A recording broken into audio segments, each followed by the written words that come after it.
Bismillahirrahmanirrahim. Assalamualaikum warahmatullahi wabarakatuh. Alhamdulillahirabbil alamin. Terima kasih para pemirsa yang menyaksikan program Majelis Sore, Majelis kita semua.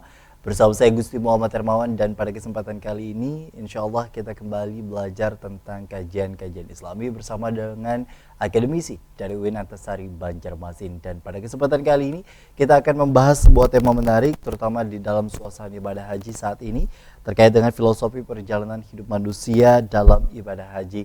Kita membahasnya bersama dengan akademisi dari UIN Antasari. Ini ada Bapak Haji Muhammad Mabrur LCMAG. Assalamualaikum. Waalaikumsalam warahmatullahi wabarakatuh. Sehat ya Pak ya? Alhamdulillah.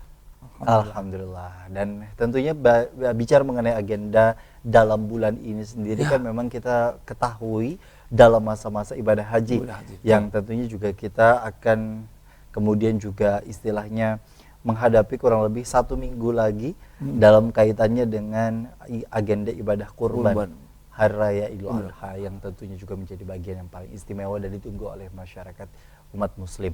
Kaitannya dengan tema kita pada hari ini, boleh disampaikan terlebih dahulu sebagai pembuka. Ya. Bismillahirrahmanirrahim. Pemirsa yang dimuliakan oleh Allah Subhanahu wa taala. Assalamualaikum warahmatullahi wabarakatuh. Waalaikumsalam. Alhamdulillah, wassalatu wassalamu ala rasulillah wa ala alihi wa sahbihi wa man tabi'ahudah wa mawalah wa ba'd. Syukur yang tiada terhingga, alhamdulillah kita diperjalankan oleh Allah sampai dalam perjalanan hidup ini sampai hari ini. Mudah-mudahan Allah membersamai kita, terus menyadarkan kita, membimbing kita, sehingga kita terus bersama dengan Allah, menuju kepada Allah dan berakhir dalam lindungan Allah dengan naungan rahmat Allah di surga Allah. Amin ya rabbal alamin. Salawat teriring salam semoga selalu tercurah kepada junjungan kita besar Muhammad sallallahu alaihi wasallam. Mudah-mudahan kita bisa menjadi pengikut setia Rasulullah dan kita pun dikumpulkan oleh Allah di surga Allah. Amin ya rabbal alamin. Insyaallah kita hari ini masih berada di bulan Dzulhijjah, sudah memasuki bulan Dzulhijjah.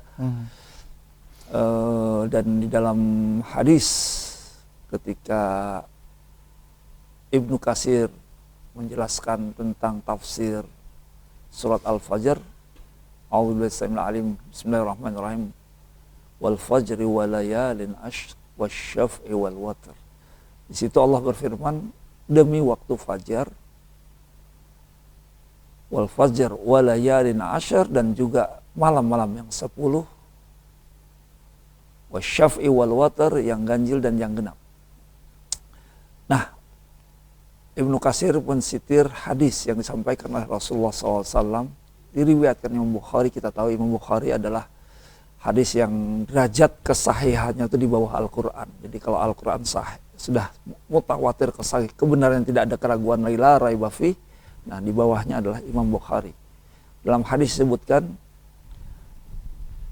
ma min amalin ahabbu ilallah min hadhil amal, atau kama qala fi ma'nal hadis, bahwa tidak ada amalan yang lebih dicintai, ahabbu ilallah minal ma min amalin salihin, atau fi ma'nal hadis, tidak ada amal soleh yang dilakukan oleh manusia lebih dicintai oleh Allah daripada amalan yang dilakukan pada 10 hari bulan Dzulhijjah, 1, 2, 3, 4, 9 sampai 10. Maka sahabat bertanya, walal jihad fisabilillah, ya bahkan dengan jihad fisabilillah demikian pun dia lebih mulia. Kecuali illa seseorang yang keluar di jalan Allah dengan hartanya dan jiwanya dan tidak ada kembali dengan salah satu apapun. Nah ini, maka artinya amal soleh yang dilakukan di bulan 1 hari sampai 10 ini derajatnya sangat tinggi. Bahkan ada ulama yang mengatakan bahkan lebih mulia daripada Lailatul Qadar. Kenapa? Malam-malam 10 hari Ramadan. Bukan malam Lailatul Qadar, malam hari 10 hari akhir Ramadan. Kenapa? Karena kalau malam di 10 hari Ramadan itu hanya 1 hari saja. Malam Lailatul Qadar yang lebih mulia. Khairun min alfi syahr.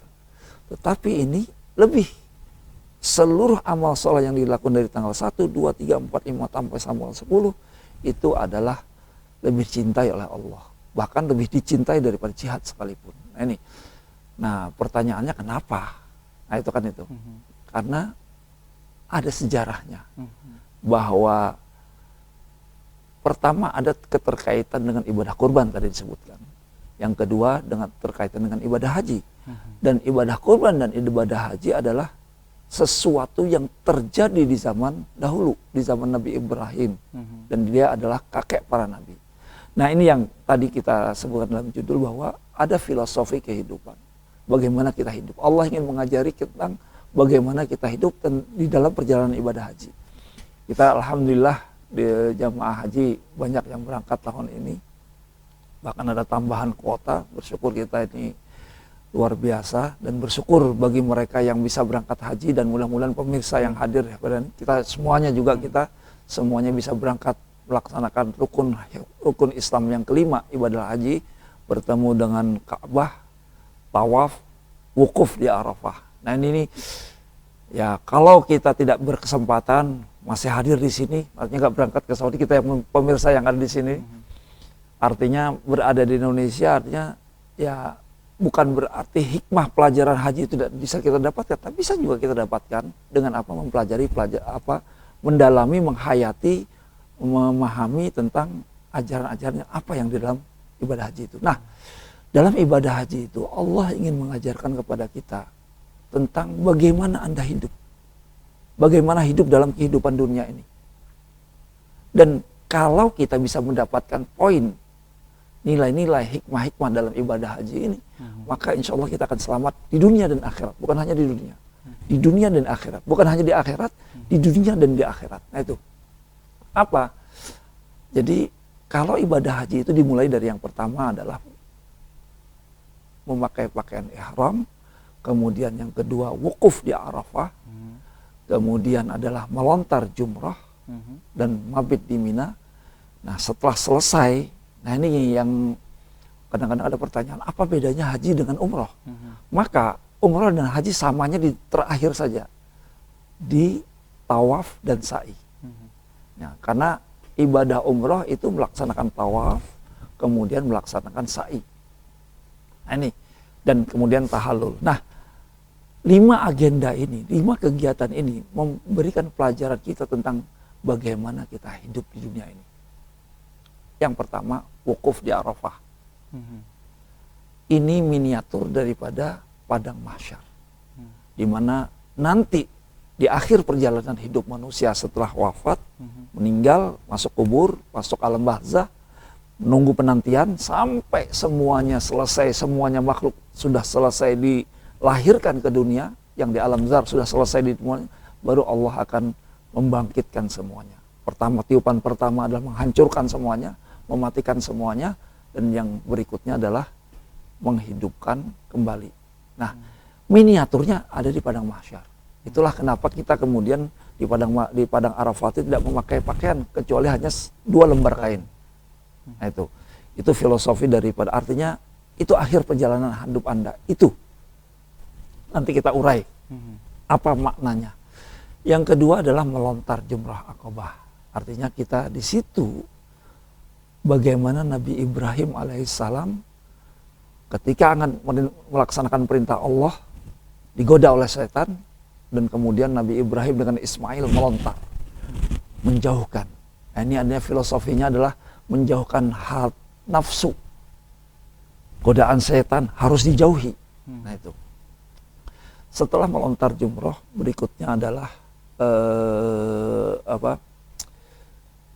tawaf. Tawaf artinya bagaimana kita mengelilingi Ka'bah. Ka'bah, inna awwalu baitin wudi'a linnas dalladzi bi Bakkah. Rumah pertama yang dibangun oleh manusia adalah di Bakkah, yaitu Baitullah. Nah, ini yang ada di Ka'bah itu. Nah, kita tawaf. Ini simbolik bahwa bagaimana kita dalam kehidupan selalu menjadikan Allah sebagai pusaran kita. Nah, ditutup kemudian dengan sa'i. Sa'i artinya berlari-lari kecil atau berjalan cepat dari Safa menuju Marwa. Dari Marwa menuju Safa. Ini filosofinya yang terjadi adalah kejadian yang terjadi di zaman ketika Nabi Ibrahim meletakkan anaknya bersama istrinya Siti Hajar dan anaknya Ismail yang masih bayi saat itu di tengah padang pasir. Kemudian mencari air, bagaimana mencari air. Nah ini ada filosofinya. Bagaimana kita dalam kehidupan itu mencari kehidupan. Dalam mencari kehidupan itu, maka Siti Hajar berlari dari Safa, dari tempat Nabi Ismail diletakkan, kemudian Zam-Zam muncul di situ, berlari ke Safa, kemudian dari Safa ternyata tidak ada, berlari ke Marwa, ternyata tidak ada juga, berlari lagi sampai 7 kali. Nah inilah artinya bagaimana kita hidup di dunia ini, mencari kehidupan. Itulah yang kata dalam Al-Quran, wala tansa nasibaka minad dunya. Jangan lupakan kehidupan kamu di dunia, itu harus engkau usahakan. Seperti Siti Hajar berusaha dan berjuang. Artinya dengan kondisi seperti itu ada beberapa filosofis pelajaran yang dapat kita ambil ibrah, yang kemudian juga dapat menjadi sesuatu hal yang tentunya memiliki keutamaan, terutama di dalam menjalankan kehidupan kita sehari-hari ya, yang kemudian juga diaplikasikan istilahnya dalam berbagai kaifiat untuk bisa seseorang melangsungkan proses peribadahan haji itu sendiri. Nah, di segmen berikutnya kita nanti akan bedah satu persatu seperti apa sebenarnya dalam wukuf, kemudian juga hingga tadi disampaikan ada tawaf dan juga sa'i, kaitannya dengan filosofis dalam kehidupan kita sehari-hari. Tetaplah bersama kami dalam program Majelis Sore, Majelis Kita Semua.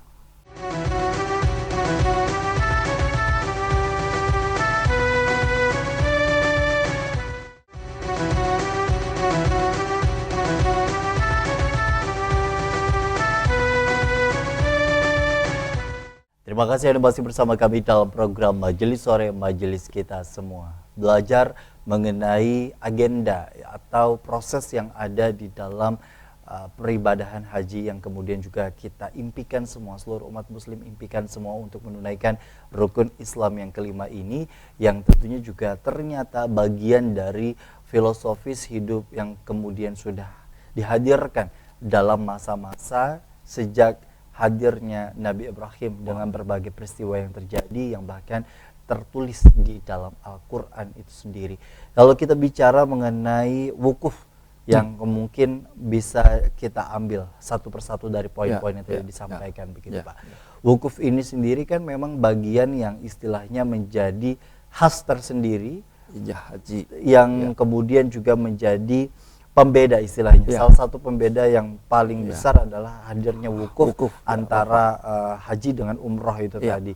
Nah, hadirnya wukuf ini sendiri apa yang kemudian dapat dipelajari dan dari filosofis hadirnya wukuf dalam rangkaian ibadah haji itu sendiri Pak? Secara keseluruhan lah istilahnya. Nah, jadi ibadah haji itu dimulai dari wukuf. Sebelumnya memakai pakaian ihram. Ihram artinya kita memakai pakaian ihram, yaitu tadi kelupaan tadi, memakai pakaian ihram, kemudian di situ kita membatasi diri untuk tidak melakukan larangan-larangan yang ada dalam ketika kita memakai pakaian ihram, seperti menggunting kuku, mencukur rambut, berhubungan, kemudian memakai pakaian berjahit. Nah itu termasuk larangan-larangan yang harus ditaati. Kemudian tidak boleh mencabut tanaman di tanah haram, membunuh binatang atau menyembelih dan seterusnya. Apa filosofinya di situ? Artinya bahwa dalam kehidupan ini ada batasan-batasan yang harus kita ikuti dalam perjalanan hidup ini. Tidak boleh kita hidup semau saja, semau kita, bebas tanpa ada batasan. Ini Islam tidak mengajarkan seperti itu. Artinya dalam kehidupan kita sehari-hari, kita harus bagaimanapun kontrol itu. Ada kontrol, ada batasan dalam kehidupan kita. Karena coba kalau kita hitung di mana tempat yang paling bebas di dunia ini? Di hutan. Di hutan bebas, kita mau tidak memakai pakaian, apa bisa kita lakukan. Tetapi ada aturan hutan. Apa aturannya? Kalau kita tidak memakai pakaian sama sekali, maka nyamuk akan menggigit kita, dingin udara juga. Itu batasan aturan. Bahwa ternyata dalam hidup di tempat yang bebas sekalipun ada aturannya, ada batasannya. Maka batasan siapa yang harus kita ikuti? Batasan Allah, aturan Allah. Nah itu. Jadi di dalam ihram kita tidak memakai pakaian, tidak artinya batasan-batasan yang sudah dilarang Allah itu kita hindari. Nah di dalam perjalanan hidup, tadi kita mengatakan bahwa haji ini filosofi hidup. Perjalanan dari awal adalah tentang bagaimana kita hidup di dunia. Kalau kita cermati, itulah kenapa kemudian kemuliaan ibadah di dalamnya itu lebih dicintai oleh Allah dan paling dicintai oleh Allah, karena di dalamnya kita menghayati perjalanan ini. Artinya seandainya kita berada di Indonesia, di tanah air, artinya kita bisa melakukan kemuliaan itu dengan beribadah, kemudian dengan menghayati ini. Nah itu ihram. Tadi wukuf. Wukufnya apa? Wukuf adalah miniatur daripada mahsyar. Bahwa akhir perjalanan manusia setelah melewati kelahiran, melewati alam zar, di alam zar kita diciptakan, kemudian dimasukkan antri nih. Jadi kita lihat bayi-bayi itu antrian berikutnya, dia mengantri dan masuk ke dunia, mulai diuji di situ, pahalanya mulai dicatat, dosanya mulai cuma waktu bayi sampai dewasa belum, nanti setelah umur 17 dewasa balik baru mulai start itu argonya itu, kalau taksi itu argonya mulai jalan. Nah sampai kemudian dia mati, kemudian dicabut ruhnya, kemudian dikubur, masuk alam barzah, kemudian penantian, sampai kemudian habis semuanya di alam zar ini, ruhnya ini sudah habis, maka kemudian dihancurkanlah semuanya, kemudian baru dibangkitkan. Nah permasalahannya bukan dibangkitkannya itu, permasalahannya adalah kehidupan manusia ini semuanya adalah menuju satu titik, yaitu pertemuan dengan Allah.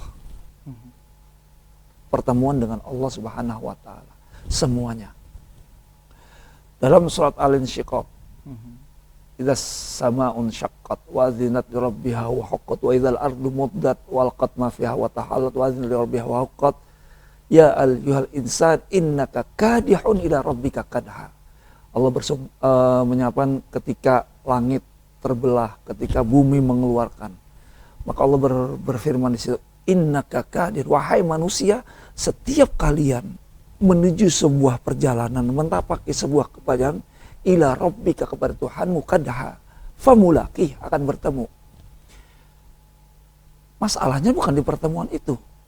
Masalahnya adalah fa'amma man utiya kitabahu biyaminihi, adapun yang mendapatkan rapotnya dari tangan kanannya, fasaufa yuhasabu hisaban yasira, dia akan mendapatkan hisab yang gampang dan mudah. Wa amma man utiya kitabahu wara'a dhahri, adapun yang mendapatkan dari belakangnya, fasaufa yad'u thubur, sudah itu. Jadi permasalahannya ketika bertemu dengan Tuhan, maka kita mendapatkan rapot amal kita. Nah itu. Jadi di padang mahsyar ini bukan padang pertemuan dengan Allahnya. Bertemu dengan Allah, apakah di situ Allah menghadapi kita, menganggap kita sebagai hambanya? Atau Allah tidak, wala yanzuru ilaihim. Wala yukallimuhullah, wala yanzuru ilaihim. Tidak berbicara dengan kita, tidak melihat kita, melirik pun tidak. Kenapa? Kata Allah, al-yawma nansakum, hari ini aku lupakan kalian. Kama nasitum liqa'a yaumikum hadza, ketika kalian dulu melupakan pertemuan denganku. Nah, karena itulah maka di padang mahsyar ini ada pertemuan dengan Allah. Sejatinya semuanya kita itu menuju perjalanan. Kita itu suka tidak suka, mau tidak, jadi ibaratnya satu titik semuanya menuju kepada Allah. Hanya ketika di dalam perjalanan ini kita menghadap Allah dan kita taat kepadanya kah? Atau kita jarukul orang kita itu kedebe ingat haur hamuk lawan kehidupan kita aja, liut dengan kehidupan kita, lupa dengan Allah. Nah, di wukuf di Arafah itu miniatur daripada padang mahsyar itu. Pertanyaannya, kenapa kok dimulai dari padang mahsyar, bukan dari kehidupan, kelahiran, pelajarannya? Kalau dalam Seven Habits, 7 kebiasaan baik, Stephen Covey kalau nggak salah, dia mengatakan dalam kehidupan ini kalau kamu punya 7 kebiasaan itu kan bagus, akan baik hidup, bermanfaat, berdaya. Apa? Salah satunya begin from the end in mind. Kita harus mulai dari terakhir. Jadi kalau kita mau dagang, kita harus endingnya apa? Kuliah harus wisuda. Nah gitu. Nah hidup ada pertemuan di akhirat nanti. Pertemuan inilah yang menentukan kehidupan kita. Apakah kita masuk surga atau ke neraka. Karena sejatinya perjalanan manusia ini panjang sekali. Panjang sekali. Nah hanya masalahnya kita dalam pertemuan itu, di akhir perjalanan itu bisa menjadi hamba Allah yang mendapatkan tempat di surga Allah atau tidak. Baik, artinya dengan kondisi seperti itu yang menjadi pembelajaran yang harus kita pahami dalam kondisi di mana wukuf itu tadi secara filosofi sebenarnya dapat kita pelajari, bukan hanya setelah di sana tapi juga sebelum di sini sudah istilahnya kita mempelajari. Kita mempelajari itu target kita di situ, pertemuan akhir di situ. Permasalahannya siap nggak di situ?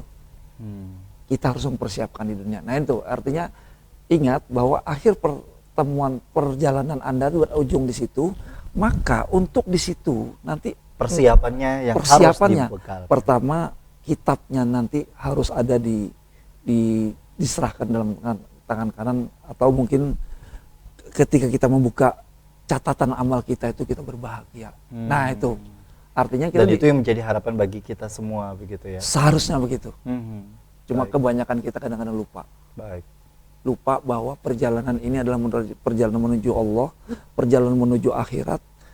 Dan semuanya kebanyakan sibuk dengan keduniaan dan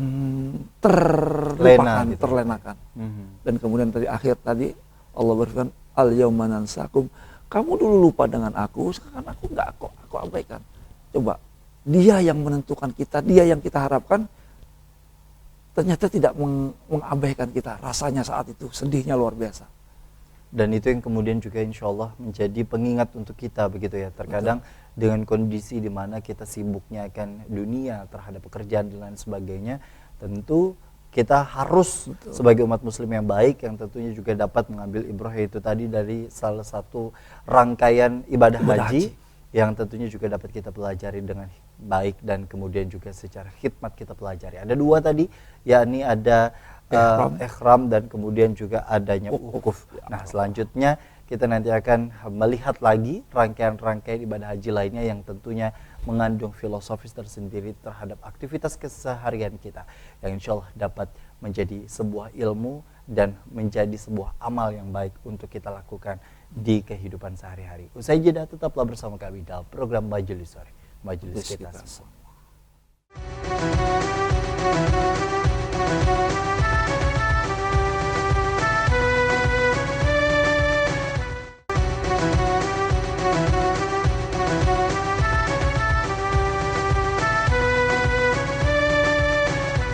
Terima kasih Anda masih bersama kami dalam program Majelis Sore, Majelis kita semua. Masya Allah ketika kita belajar terkait dengan rangkaian ibadah haji, tentu menjadi sebuah hal yang kembali kita inginkan, kembali kita kuatkan doa kita untuk bisa bersama-sama, insya Allah untuk bisa ziarah ke makam Rasulullah, terutama untuk ke Tanah Haramain, untuk bisa menunaikan ibadah haji sebagai penunaian ibadah rukun Islam yang kelima.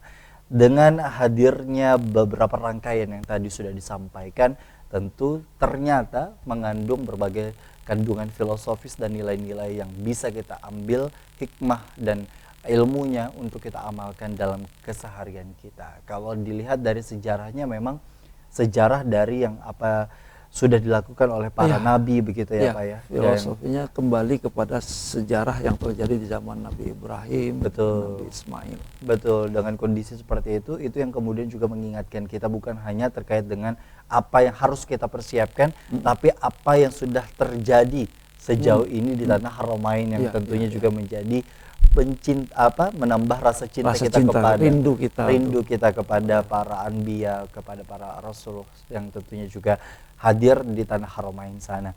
Nah, sesudah tadi ihram kemudian juga wukuf, apa lanjutannya yang mungkin bisa kita ambil jadi sebuah pelajaran begitu.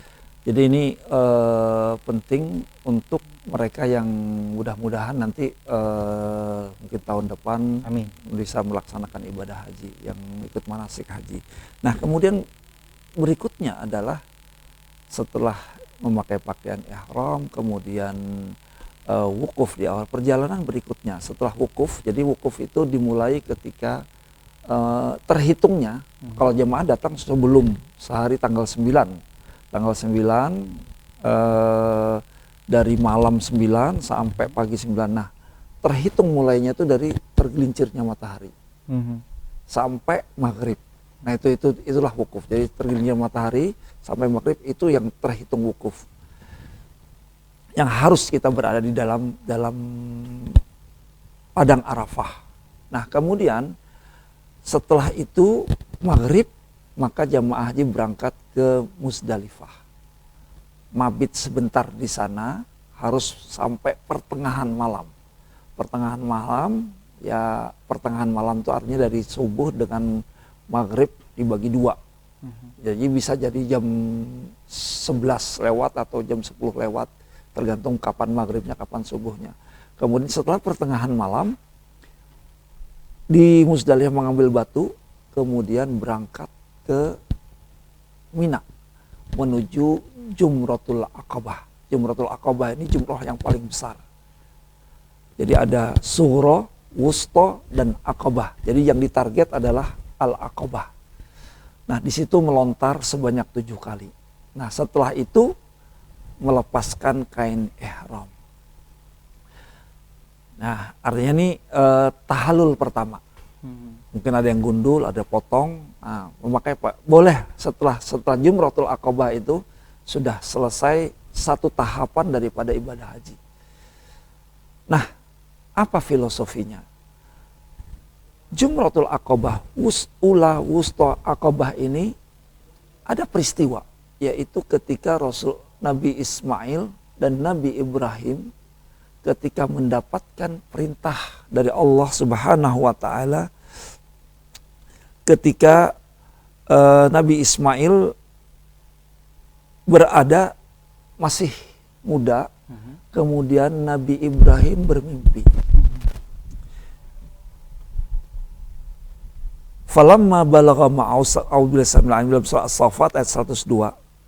Falamma balagha ma'ahu sa'ya qala ya bunayya inni ara fil manami anni azbahuk fanzur madza tara qala ya abati fa'al ma tu'mar satajiduni insyaallah minas sabirin.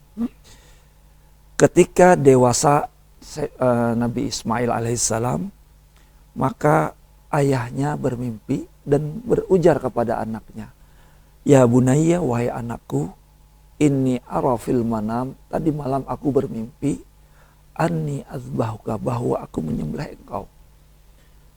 Mungkin kalau kita bermimpi sebagai orang awam itu ya mimpi biasa.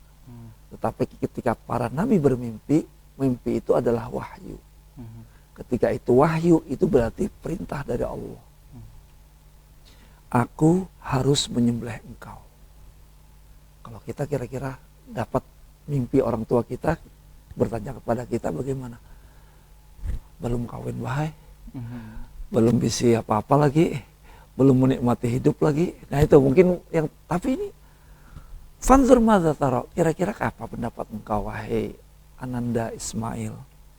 Ya abati fa'al ma tu'mar, ya ayahku, laksanakan apa yang telah diperintahkan, satajiduni insyaallah minas sabirin, aku akan sabar menghadapi peristiwa itu.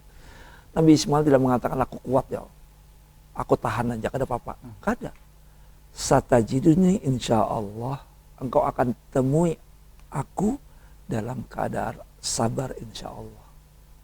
Sabar artinya ada pedih, ada luka, ada sayatan, ada kesakitan di situ. Tapi dia demi melaksanakan perintah Allah tetap bersabar. Itu filosofinya banyak di situ. Maka kemudian diasahlah pedang, dibawalah Nabi Ismail ke tempat seperti yang diperintahkan. Kemudian di tengah perjalanan setan menggoda. Ya mungkin kalau kita kemana Ikam, anak menyembelih, emak, anak dihadang-hadang, ditunggu-tunggu dari dulu sampai tua baru dapat, hanya melaksanakan ya kada usah gini. Kan kada sebagai keturunan lagi, kira-kira begitu. Karena di dalam Injil pun disebutkan bahwa anak semata wayang itu. Anak semata wayang daripada itu disebutkan. Artinya semata wayang anak satu-satunya. Nggak mungkin punya keturunan. Ishak belum datang waktu itu, belum dilahirkan. Nah, kemudian ketika itu dapat godaan langsung dilempar oleh Nabi Ismail dan Nabi Ibrahim dengan 7 kali lemparan. Berjalan lagi lebih spesifik godaannya. Abah macam apa? Mungkin kalau kita abah macam apa ya kamu tuh? Anak sudah ini baik-baiknya masih ada dasar kada perabahan, mungkin kayak itu mungkin. Dilempar lagi 7 kali. Sampai terakhir godaannya lebih spesifik dan lebih dahsyat lagi. Purunnya, coba darah mengalir anak dan sebagainya. Berbagai godaan.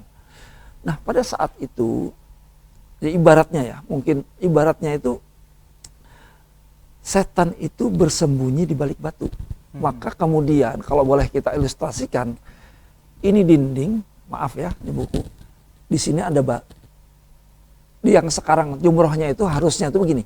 Ini ada tiang, maka dari dinding ini tidak sah, dulu tidak sah dari sini. Di sini ada lingkaran, setengah lingkaran begini. Nah, lemparan tuh harus masuk ke sini. Nah, itu harus masuk ke sebelah sini. Supaya sah. Cuma karena di waktu itu bertemu semua jutaan manusia. Dan dapat mengenai beberapa manusia yang lain. Iya, dan kemudian terjadi banyak kejadian. Ada yang meninggal. Karena satu hari waktunya hanya 12 jam. Itu 1 juta harus melontar di situ. Maka kemudian diijtihad, kemudian dengan kerajaan Saudi membuat dinding panjang. Hanya boleh dari sekelilingnya. Tapi intinya begitu. Kenapa? Waktu itu setan bersembunyi di balik batu. Sehingga Nabi Ismail dan Ibrahim harus berputar dan melempar dari satu sisi ini. Apa filosofinya? Artinya dalam perjalanan hidup kita, dalam perjalanan mentaati perintah Allah, godaan, ujian, tantangan, itu ada di hadapan perjalanan kita. Godaan itu bisa dari setan, bisa dari diri kita. Dalam surah An-Nas, minal jinnati wan nas. Juga min syarril waswasil khannas. Godaan, bisikan yang tersembunyi. Fi sudur, di dalam diri kita. Di dalam diri kita ada nafsu, kemudian ada orang lain yang berbicara, juga ada setan yang memberikan masukan. Nah, ini semuanya godaan-godaan. Maka caranya, filosofi hidupnya adalah kita harus lempar, buang, lepaskan, jauhkan, hindari. Dan itu sebanyak 7 kali. 7, nah ini 7 filosofi 7. Seluruhnya itu 7. Baik. Tawaf, sa'i, semuanya 7. Apa artinya 7? Dulu hari 7 hari. Orang belum tahu angka 1, 2, 3, 4, 5, 6. Tidak ada yang tahu. Bahkan Romawi pun dia tahunya I2, I3, kemudian V, tidak 1, 2, 3, 4, 5, 6.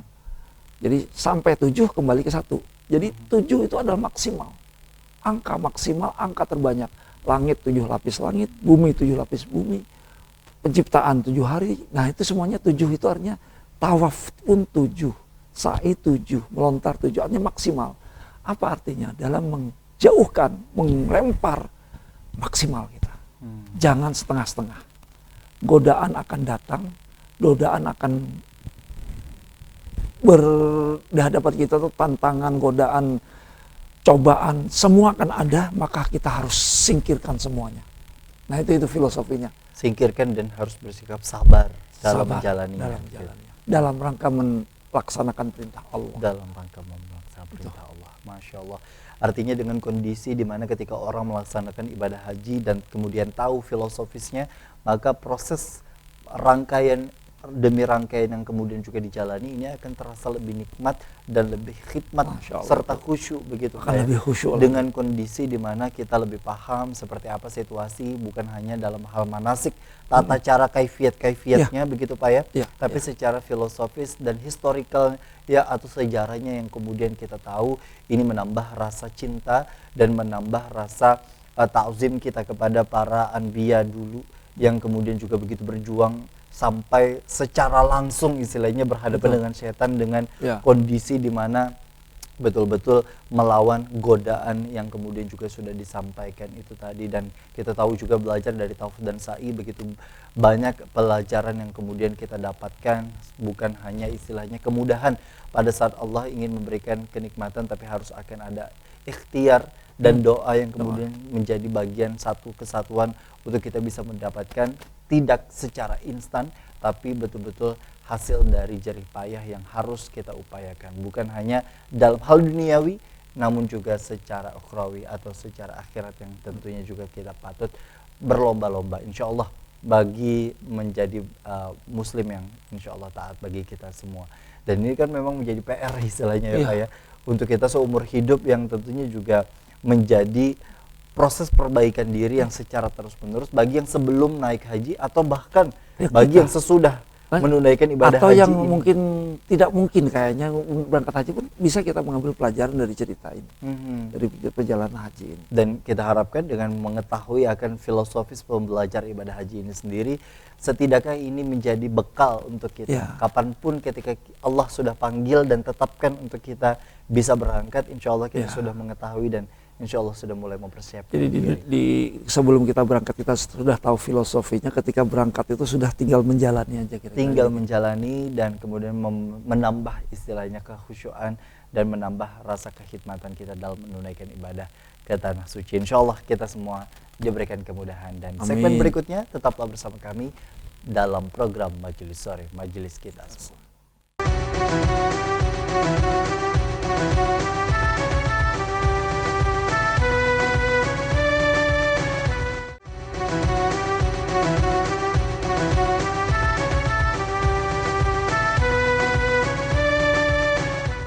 Terima kasih Anda masih bersama kami dalam program Majelis Sore, Majelis Kita Semua. Alhamdulillah kita sudah mulai banyak belajar berkaitan dengan filosofis dari rangkaian ibadah haji yang insya Allah bukan hanya kita sekedar ketahui, namun insya Allah ini bisa menjadi tuntunan untuk kita ketika kita menjalankan akan rangkaian ibadah umroh maupun rangkaian ibadah haji yang sudah kita dengarkan bersama-sama.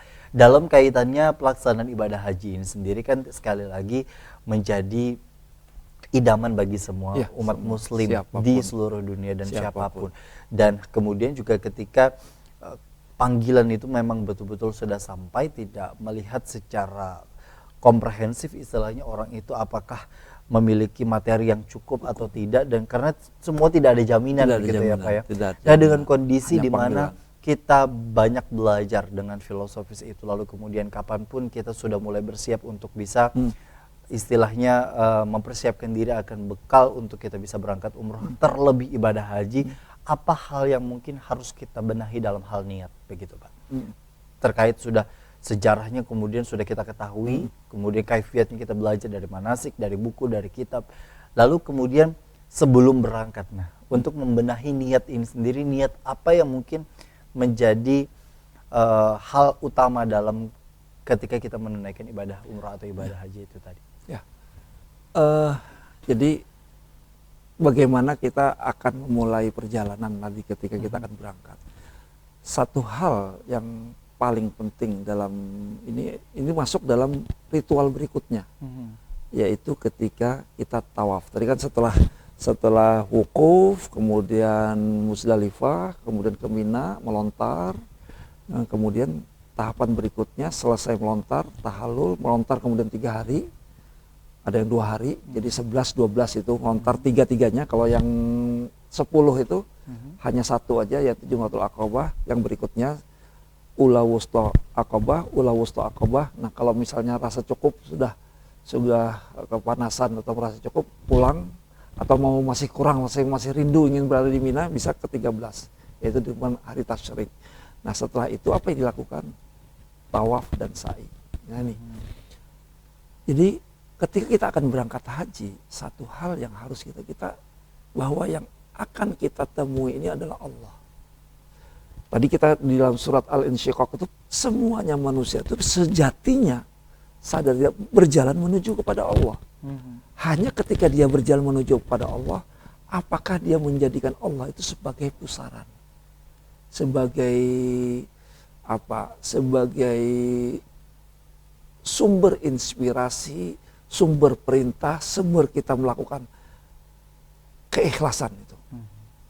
Apakah kita sudah menjadikan Allah sebagai sesuatu yang menjadi tujuan hidup, bahwa amal kita ini karena Allah, makan kita karena Allah, bekerja kita karena Allah, apapun yang bahkan kita tidur karena Allah, berhubungan pun karena Allah itu. Bagaimana kita menjadikan semuanya ini sebagai sesuatu yang karena Allah Subhanahu wa taala. Nah, yang kita lakukan adalah tawaf. Tawaf artinya berkeliling di Ka'bah dari Hajar Aswad dan menjadikan Ka'bah itu di sebelah kiri kita. Ingat, sebelah kiri. Dan ini posisi, kalau misalnya ini Ka'bah, posisinya harus lurus begini. Tidak boleh kita jalannya begini. Ya kan kita mengelilingi Ka'bah juga. Tapi ini mengurangi putaran kita. Jadi kita posisinya harus begini nih kira-kira. Sejajar dengan Ka'bah. Dari Hajar Aswad. Nah, tadi artinya bahwa ketika kita akan berangkat, kita sudah ikhlaskan segalanya kepada Allah. Kita akan menuju Allah, bertamu, menjadi tamu Allah, melangkah karena Allah, dan itulah tujuan terakhir dari perjalanan kehidupan kita. Nah, apa filosofi tawaf ini? Artinya kita menjadikan Allah itu sebagai sumber inspirasi. Allah sebagai sumber perintah, sumber keinginan, sumber tujuan dari perjalanan kehidupan kita. Jadi Allah itu ketika apapun kita bergantung kepada Allah. Iyyaka na'budu yang kita baca dalam Al-Fatihah. Iyyaka na'budu wa iyyaka nasta'in. Jadi tawaf itu ibarat orang yang batu diikat pakai tali kemudian diputar. Ketika dia diputar seperti ini, maka selama ikatan itu masih ada, dia akan masih berputar di situ. Ketika ikatannya lepas, maka dia akan lari jauh. Nah, tawaf itu begitu. Ketika kita menjadikan Allah sebagai sumber inspirasi, maka Allah akan selalu membimbing kita, mentaati kita. Iyyaka na'budu, ya Allah, kepada Engkau akan menyembah. Allah akan menolong kita, memberikan petunjuknya, ikan ke kiri, ikan ke kanan itu. Jadikan Allah sebagai sumber inspirasi. Langsung ke berikutnya adalah sa'i. Sa'i tadi sejarahnya adalah ketika Sayyidina Ismail yang masih bayi, Siti Hajar yang ditinggal oleh Nabi Ibrahim sendirian. Tapi ketika ditanya, Allahu amaraka, apakah Allah yang memerintahkan engkau wahai Ibrahim? Kata Nabi, iya. Maka kata Siti Hajar, idzan la yudayyi'unallah. Kalau Allah yang merintah, tidak mungkin Allah meninggalkan kami. Apa yang terjadi? Sebetulnya mungkin orang akan ada yang berpikir begini. Seandainya, kan ketika Sayyidina Ismail menangis, gelisah mencari air. Air sebagai sumber kehidupan. Berangkat langsung ke Safa. Karena di sana ada, seolah-olah ada fata morgana. Ternyata enggak ada. Berangkat lagi ke Marwa. Tidak ada. Safa lagi, Marwa lagi, Safa lagi. Ternyata airnya itu ada di mana? Di kaki Nabi Ismail. Jadi setelah berdoa, ya Allah, di kaki Ismail keluar air. Maka kemudian kata, saking bahagianya. Coba dibayangkan bagaimana ketika kita mencari dan bertemu. Zumi, sudah jangan kemana-mana, sini. Itulah kemudian dinamai Zam-Zam. Nah, apa filosofinya? Artinya dalam kehidupan ini, dalam kondisi apapun, dalam mencari kehidupan, usaha itu maksimal. Semaksimal mungkin. Nah, di sini Allah mengajarkan bagaimana tentang kita hidup di dunia ini. Hidup di dunia ini mustahil. Kayaknya sudah tutup. Tapi kalau hanya itu peluang, kejar. Kira-kira begitu. Walaupun belum tentu di situ, air kan tidak keluar dari Safa, tidak juga di perjalanan sa'i ini, tidak juga di Marwa, tapi di tempat kembali tadi.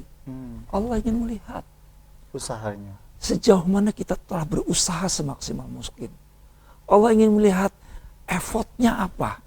Allah ingin kamu belajar nggak dari perjalanan itu. Nah, ini yang ingin diajarkan oleh Allah dalam perjalanan hidup. Coba lihat. dimulai dari wukuf, diakhiri dengan sa'i. Ya. Ini wukufnya akhirat, sa'i ini ibaratnya dunia. Bagaimana Anda hidup di dunia? Bagaimanapun sadar bahwa kita itu hidup di dunia. Ketika Anda hidup di dunia, kita harus melakukan sesuatu yang sebagai manusia yang ada di dunia. Ya bekerja, ya harus makan, ya harus minum, tidak kemudian tawakal Allah. Siti Hajar kalau dia berprinsip tawakal Allah, kan sudah ada jaminan dari Nabi Ibrahim. Kalau Allah yang menyuruh, idzan la yudayyunallah, tidak mungkin Allah meninggalkan. Ya Allah, ini haus nih. Engkau tanggung jawab gimana air datang. Tunggu aja di situ sampai air datang, dan akhirnya air datang. Siapa yang ngasih tahu bahwa air datang itu? Nggak ada yang tahu. Siti Hajar nggak tahu bahwa air akan muncul dari situ, tapi apa yang beliau lakukan? Mencari, berusaha ke sana kemari, ke sana kemari. Ingat 7 kali maksimal. Setelah maksimal, apakah di tempat itu? Enggak. Bahkan di tempat yang tadi dari perjalanan kehidupan, banyak filosofinya itu. Baik, artinya dengan kondisi seperti itu, sekali lagi dari seluruh rangkaian agenda ibadah haji menjadi bagian yang bisa kita ambil pelajarannya untuk menambah rasa cinta kita kepada sejarah yang para anbiya. Dan kemudian juga yang kedua adalah untuk bisa kita amalkan dari ilmu-ilmu yang sudah kita dapatkan dalam berbagai peristiwa itu. Artinya dalam perjalanan hidup ini kita perlu mengingat, ketika kita bekerja ingat Siti Hajar. Ketika kita mendapatkan godaan, ingat Nabi Ismail, bagaimana dia ketika kita bertawakal kepada Allah, bagaimana kita tawaf. Semuanya itu perlu kesabaran, perlu ketaatan. Godaan itu di kiri dan kanan banyak sekali. Kita berdagang, berusaha pun itu godaannya banyak sekali. Betul. Macam-macam godaannya. Maka kita harus konsisten. Tetap kita berusaha, cari yang halal. Ini ada orang pada yang haram aja ngalih. Ya. Apalagi yang halal. Nah ini sudah di luar konteks. Di luar dari konteks. Nah itu kembali kepada ihram tadi. Batasan Allah bagaimana. Dan itu yang insya Allah bisa kita jadikan ambilan pembelajaran untuk kita semua, bahwa seluruh rangkaian ibadah haji ternyata memiliki nilai dan kemudian juga keutamaan fadilah yang insya Allah bisa kita ambil pembelajarannya. Terima kasih Pak Mabrur, Masya Allah atas pembelajarannya. Insya Allah hari ini kita bisa belajar banyak, dan semoga bagi yang menjalankan ibadah haji yang masih di Tanah Suci diberikan kelancaran dan kemudahan, karena kabarnya juga cuaca di sana juga cukup panas ya Pak ya. Dengan kondisi di mana masyarakat atau warga negara Indonesia secara umum bisa diberikan kesehatan, keberkahan, dan semua keluarga yang berangkat kembali ke tanah air dalam keadaan sehat walafiat dan mendapatkan haji yang mulia. Haji yang mulia dan haji yang mabrur, insya Allah itu yang menjadi. Haji yang mabrur, jangan lupa yang. Kalau haji mabrur masih ada di sini nih. Haji yang mabrur dan insya Allah haji yang mulia. Masya Allah. Terima kasih bagi para pemirsa di rumah, terima kasih Pak Mabrur, terima kasih juga bagi seluruh para penonton setiap program Majelis Sore. Sekali lagi dengan tema ini, semoga kita semuanya diberikan kemudahan untuk bisa berhaji ke Baitullah, insya Allah. Dan akhirnya saya Gusti Muhammad Hermawan mewakili seluruh kerabat kerja yang bertugas mengucapkan terima kasih atas perhatian dan kebersamaan Anda. Wassalamualaikum warahmatullahi wabarakatuh. Waalaikumsalam warahmatullahi wabarakatuh.